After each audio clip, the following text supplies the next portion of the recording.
The World War III is this. We are in the middle of it, with Russia, with Iran, with China.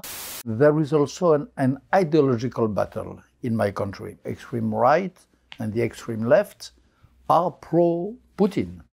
There is less chance now, since the position of Macron, of an escalation by Putin. I'm not chauvinistic. I don't say that because it is France. If it was Scholz, I would say the same. It happens that it is France. France changed the game. Bernard, Slava Ukraini. Героям слава. So you know Ukrainian a bit because you traveled to Ukraine a lot and spent, I don't know, did you count how many days have you spent in Ukraine? I cannot count how many days. I spent a lot of my time in the last 2 years, honestly, because I realized I shot 3 movies, as you know, Why Ukraine, Slava Ukraini, and Героям слава. And I did that myself with my co-director, Marc Roussel.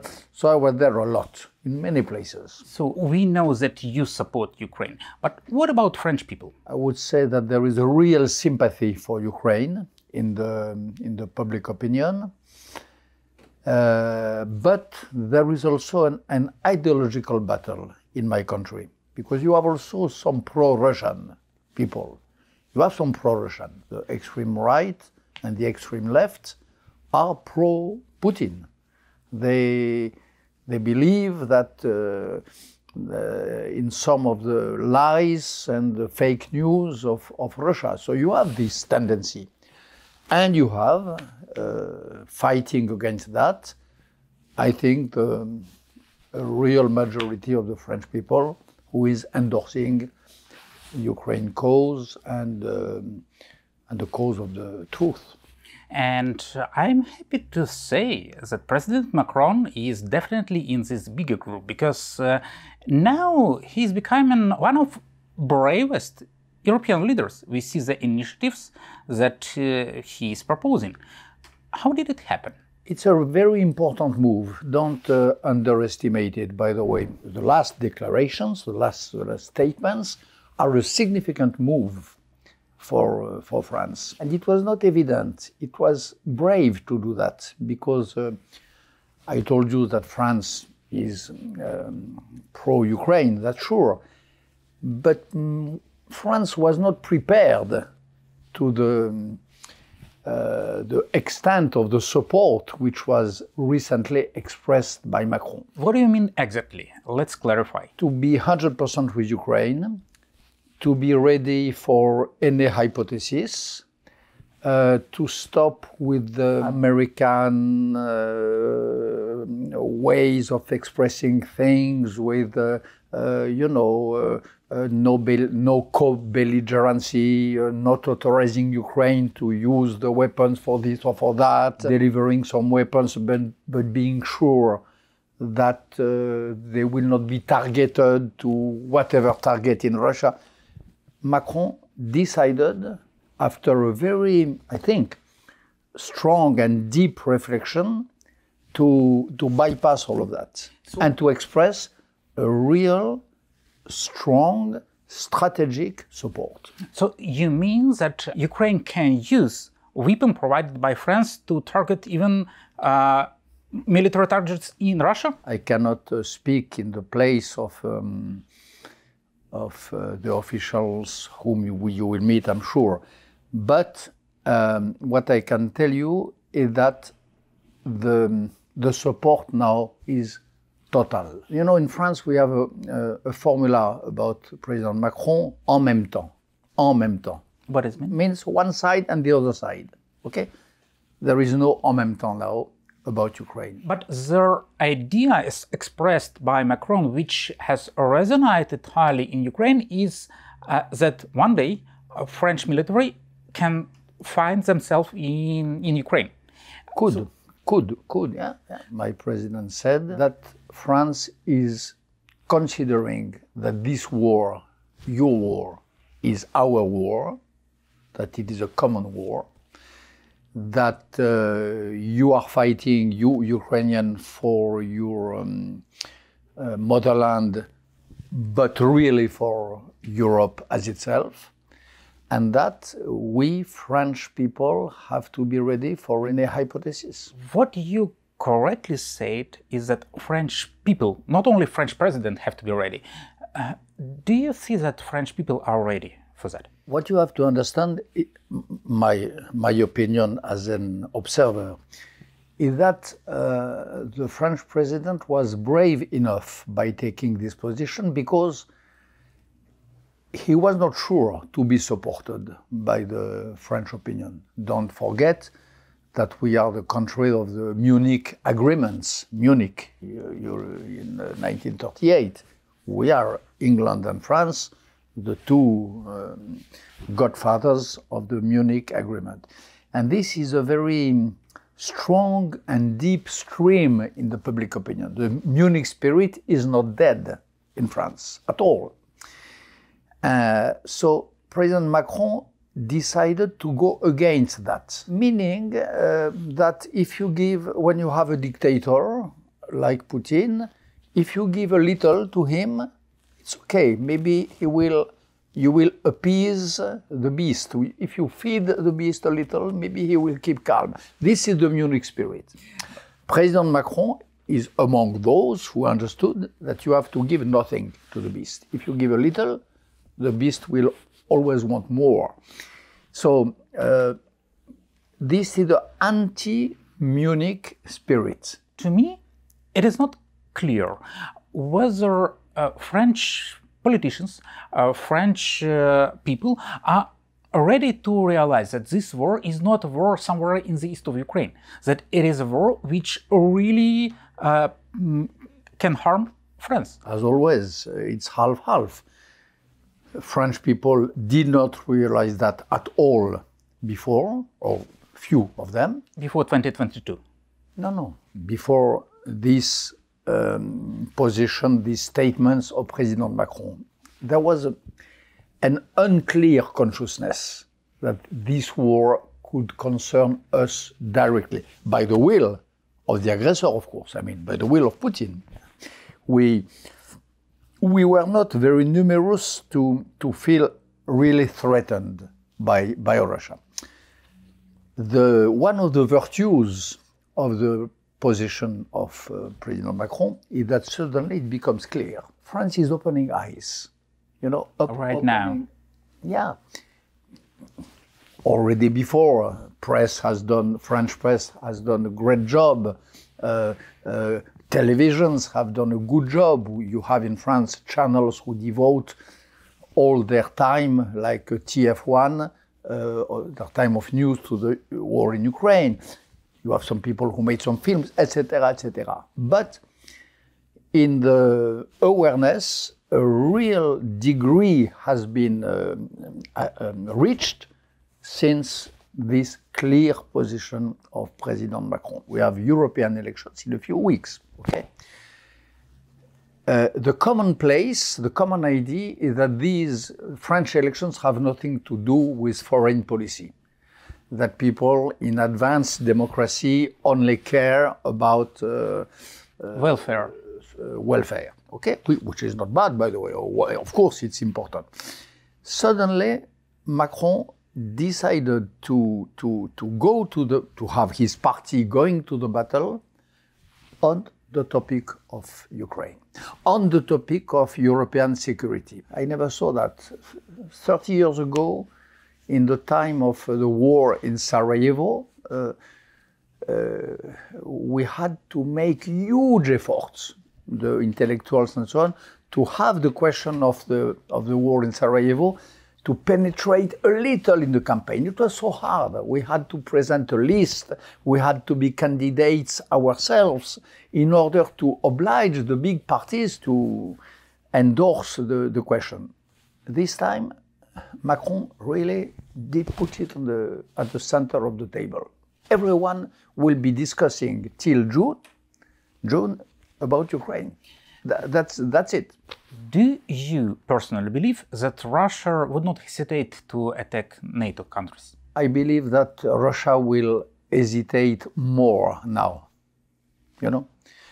Russia, as always dictatorships, is strong when we are weak, advance when we withdraw. This is a law of history. When you are firm, when you are stiff, when you are steady, when you stand in your boots, the dictatorships hesitate. And I would say that there is less chance now, since the position of Macron, of an escalation by Putin. I just try to put myself in the boots of ordinary European citizen. And if I see that my country would never be attacked by Russia, well, Ukraine, well, I have sympathy to Ukrainians, but they are far away. And if I live somewhere in Lyon, in Luxembourg, in somewhere, well, why should I care if there is no danger of attacking my country? You should care because Putin said various times that he would not stop with Ukraine. Putin said it at the Valdai conference a few times. All his propagandists, his supporters, the spokeswoman of the Ministry of Foreign Affairs say it all day long, that they are ready to any escalation, that there is no red line for them, and that NATO is not a red line. If you are a Frenchman, you hear that. So the question is, do you decide to hear what you hear, or do you decide not to hear what you hear? This is the real point. And I'm afraid that many people, and probably, correct me if I'm wrong, but I think that even in France, most of people already stick to not hearing that. Because you're by heart, you want to dismiss dangers. Of course, you're completely right. This is what people like me are fighting against since more than 2 years. Trying to convince people to listen, to pay attention to what Putin says. We are trying. What I'm just telling you is that we have been hugely helped by the position of President Macron. Suddenly, people realize. You speak also not only to ordinary people, you speak to intellectuals and politicians from different countries. Do you see that the Europe is moving towards understanding that helping Ukraine as long as it takes means you just postpone the victory for as long as possible? Is there a realization in Europe, is it coming, that this approach should be changed? There is two words which I cannot hear any longer. It is as long as it takes. It makes me crazy, mad to hear that. And incremental support. These are the two words which are to me, knowing the front lines as I know, having some camaraderie, some brotherhood as I have with Ukrainian people. These two words I cannot hear any longer. You know, incremental help and as long as it takes. Something has moved in Europe. Again, I'm not chauvinistic. I don't say that because it is France. If it was Scholz, I would say the same. If it was the Spanish Prime Minister, I would be as happy. It happens that it is France. France changed the game also for the other European countries. Because Macron took a sort of leadership on that. And it was not evident again. At the beginning, when he took this stand, he could have been rebuffed by his colleagues. We did not know. It was really on the edge. Finally, it turns out that he was right. It turns out that European countries more and more, one after one, are aligning themselves with the French position. I'd like to add a third word or wording that makes me crazy, is that escalation can lead to the World War III. Of course. Are you used to hear that? Of course, of course. What would you say to those who repeat that again and again? Because we hear that, or just recently we have heard that from the US leadership. I know. And you will hear it more and more from the US leadership. because, as you well know, you have elections also there, but presidential elections with a candidate who has really good chance to be elected, who is completely in the hand of Putin. I'm speaking of Donald Trump. And it's possible that the Biden miracle ends. Careful miracle. Incremental help, as long as it takes, etc., etc. But nevertheless, with the perspective of Trump, the next month can be very difficult in America. What about World War III? What is your position? We are in it. We are in the middle of the World War III. The World War III is this. We are in the middle of it, with Russia, with Iran, with China, with North Korea. In the Middle East? With Hamas? Israel, and Hamas endorsed by Putin, with the great alliance between radical Islamism and Russian Orthodoxy. Everything has been already set into motion. We are in the middle of this war. How do you see, what is the reason for Western politicians to repeat again and again that we want to avoid the World War III? While I think that they have to realize that it's already there. What drives them to dismiss it? The Munich spirit. The Munich spirit. Till in 1938, 39, till beginning of 1940, the European leaders were denying the reality. Denial of reality is a very common behavior in mankind and probably especially in the Western world. What do you see as the biggest challenge for Ukraine for coming month? Biggest challenge? Taking the territories back. I think it's for a longer period, but I'm not sure. This is one thing which I keep repeating on and on since my first movie. If we decide with the West to give support, not in an incremental way, but all that is needed, this war can be finished rather quick. I'm not a bad witness of the courage of the Ukrainian soldiers and of the pathetic state of the Russian army. I filmed some Russian prisoners who were taken by your army. I debriefed them.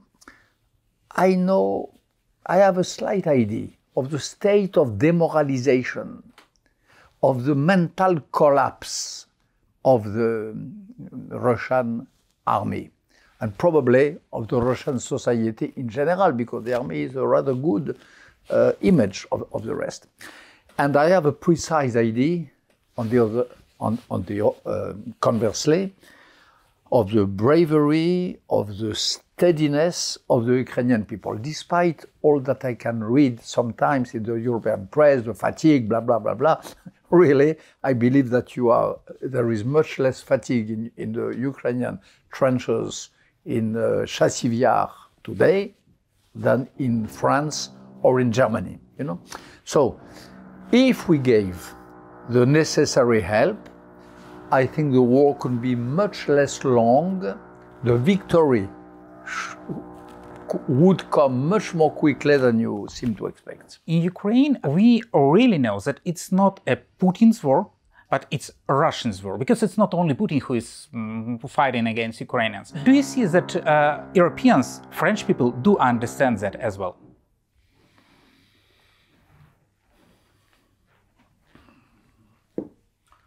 Probably not enough. No, probably not enough.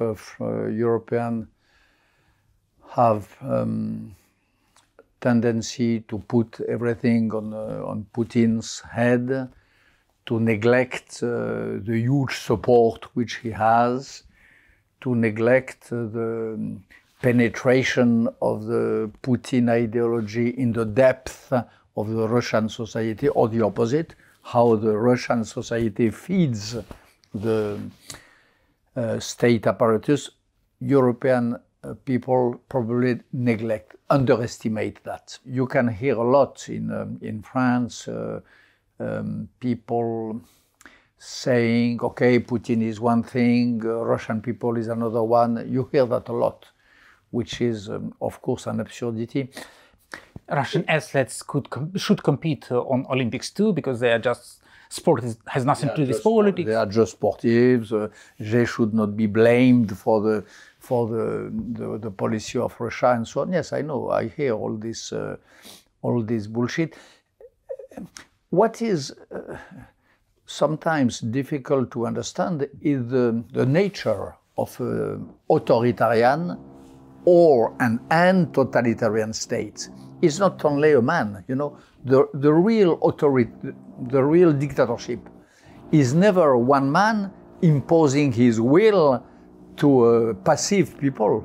If you have done a little of political philosophy, you know it does not work like that. There is a real dialectic and interreaction between the people and the leader. They feed each other. They nourish each other. What can Ukrainians do to change the situation, both in these terms and in terms of support of Ukrainian victory, full victory, not the one which is imagined by some people like Munich poisoned people? What can Ukrainians do? Continue what you are doing. First of all, of course, fighting at the highest price, which is the blood of your sons. But not only that, showing the example.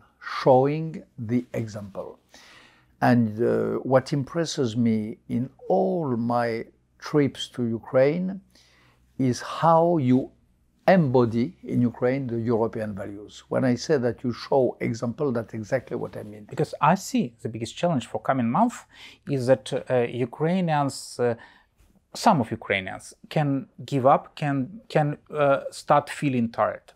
And I very much hope that it will not happen. It's not what I observed myself the last times I was there. We have to believe in victory. Some people tend to say, well, the war is difficult. People pay very high price. And I understand that some people are not brave. That's normal. And some people can start thinking, well, maybe some compromises are possible. We have to stick, that we have to win. I covered many wars in my long life. I must say that I never saw an army with so many braves. I never felt this discouragement which you are alluding to. I never felt that. Maybe at the rare, but on front lines, I never felt it. I met so many women and men who did not have any rotation since many months, and who had been ill and who were standing there nevertheless, who did not move, who were ready for everything, and everything means really everything. No, I did not see that in previous wars I covered. Thank you for your support to Ukraine. That's really important and really valuable, because your words reach not only Ukrainians. First of all, it reaches European people and leaders, and together we will definitely win. Thank you.